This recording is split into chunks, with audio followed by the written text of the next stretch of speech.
bless you. Welcome to Prophetess Vicky God Center Baseki YouTube channel. Now, today we'll be talking about mother-in-law. Mother-in-law. Now, mother-in-law is not just mother-in-law, it's called mother in the Lord. It's called mother in the Lord. You must understand that if you have a mother-in-law, you must count yourself lucky and privileged to have one, because they are blessings from God. It's just like you having your own mother. They are just like your mother. They are just like your mother. So it's just like you having your own mother. So the same way you treat your mother, also treat your mother-in-law. Amen. Also treat your mother-in-law that same way you will treat your mother. If you can give your mother money, then try to send your mother-in-law money. If you can visit your own mom, try to visit your own mother-in-law. Because one day, whether you like it or not, you'll become a mother-in-law. So today we'll be talking about 3 categories of mother-in-laws. And number 1, we have the overprotective mother-in-law. We call them the overprotective mother-in-law because they are not convinced. If the woman comes into the house and maybe the guy is introducing her to the mom is not really convinced that this girl is real. So she will be like overprotective. It's just like a mother hen protecting her chick. So we have overprotective mother. They are not wicked. It's just that they just want to know if you are real. They just want to know if you are cool. They just want to know if that thing the guy said about you is real. And you must understand something. You must notice that you should not just love only the man. You should also love the mother, the father, and the siblings. Because if you are getting married, you are not just getting married to the man, you are getting married to everyone in that family. So you must note that once you have that consciousness, you will know that your mother-in-law is also your mother. So we have overprotective mother-in-law. They are not bad. They are just conscious. They just want to be sure if you are real. And if they get married to you, they are not still convinced. They want to see. They want to see if you are really real. So they will be like trying to look for loopholes, trying to throw words at you to know your response. Amen. And number 2, we have bittered mother-in-law. Bittered mother-in-law. Some mothers, they have gone through a lot in their past life. Maybe they got married to a particular tribe, and the tribe, they treated her badly. So she will vow that over her dead body, they will not get married. She will not allow any of her son to get married to that particular tribe. But fortunately, that is where the son found love rather. So he goes there and he told the mother that I want to get married to so and so girl. And the mother will ask. A good mother will always ask, what tribe is she? And when the son tell the mother that look at the tribe, and the mother will like, this is the same tribe I met few years ago, and they treated me bad. You cannot get married to that girl. That is a problem already. Even if the guy eventually gets married to you, you have to convince her that you are not as the others. You have to convince her that you are not really a bad person. You have to convince her, because many a times some of our mothers have gone through a lot. They have been through a lot. So they are bittered. Some of them, it's that particular tribe that took their properties. It's that particular tribe that took their husband. It's that particular tribe that did that thing that till now is still a problem today. They are still going through that pain. They have gone through that pain for years, and now you are telling, and you are coming and said, I want to get married to this particular tribe again. So it will not be really good. You have to reason with her. You have to see reason. You have to ask questions.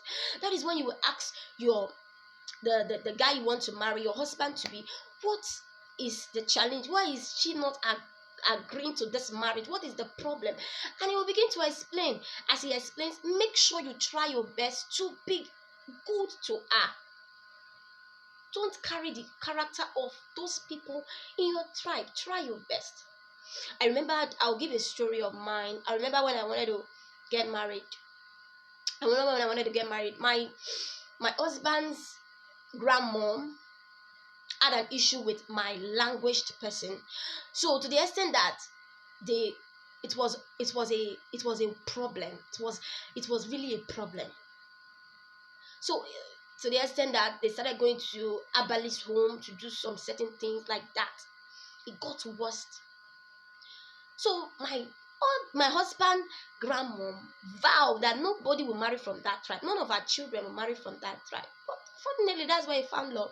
And when he told his family that, look at what is happening, I want to get married to this particular person, the family was like, no, my dear, if I tell you the experience I had there, it was, let me say, that is the talk for another day. That is the talk for another day. But it was great, it was bad, it was good, and it was sweet. But all the same, I'm married to him now, and the parents, it was as if, like, they want to know if their son is really, really getting married to the real person.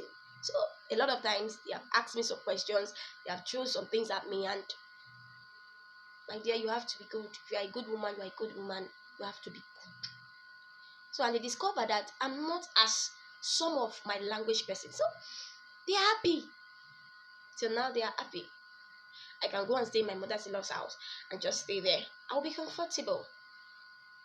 And number 3 kind of mother-in-law we have is called the godly mother-in-law.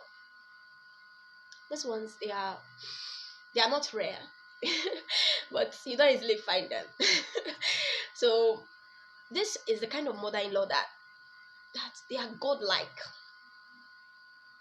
They pray for you, they counsel you, they advise you, they caution you when it's needed. They take you as their own child. So this kind of mother-in-law, please, I will beg you, if you have such a mother-in-law, please don't joke with her. Don't play with her feelings. When you know that you are giving something to your mom, make sure you are giving to her too. Make sure you love her. Make sure you see her as your own mother, because she's godly, she's nice. And that's the kind of mother-in-law I have, though. She's very nice and understandable. Now, this kind of mother-in-law I'm talking about Naomi in the Bible, in the book of Ruth. There was a woman called Naomi. After the 2 sons died, Naomi took the daughter-in-laws, stayed with her for up to 10 years. Before they had to, he told them, he advised them, he said, please, my daughters, you people are now my daughters too. Please, just go. I cannot conceive anymore. I cannot give birth. Even though I said, okay, let me look for a man that will sleep with me, I can't give birth to a child that will get married to you. So please, just try and make up your life. Just go to your parents' house, go back home. One of them left, but Ruth stayed. Ruth said, no, I will cleave to you. And when you cleave to your godly mother-in-law, you get the blessings. There is a blessing that comes from a mother-in-law. Your mother cannot give you. Your mother cannot give you that blessings.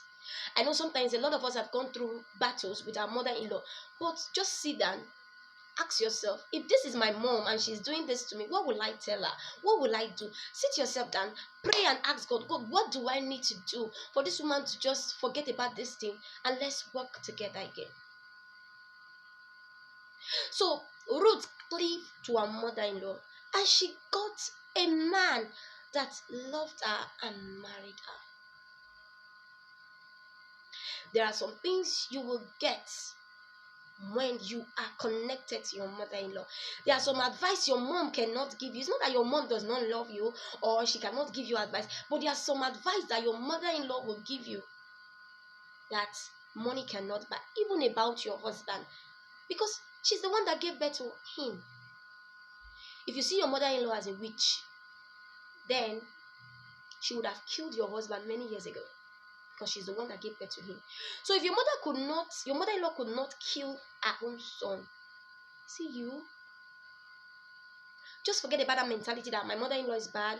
Some people don't say my mother-in-law is wicked, my mother-in-law is bad. Have you worked things out? What really made her bad? Sit down and ask yourself questions. What did you do to her?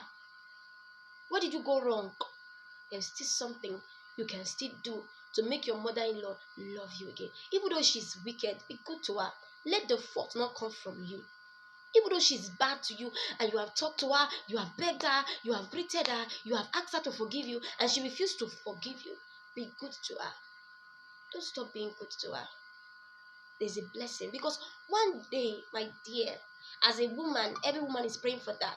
One day you become a mother and somebody will marry your child. It's the way you treat your mother-in-law now that someone else will treat you later. God bless you. I remain Prophetess Vicky, God sent of Baseki. And please like, comment, and share. Please drop your comment on the comment box below. Subscribe to this YouTube channel, and if you know you want to like talk to me, I'll drop the number you can call, the number you can message on WhatsApp.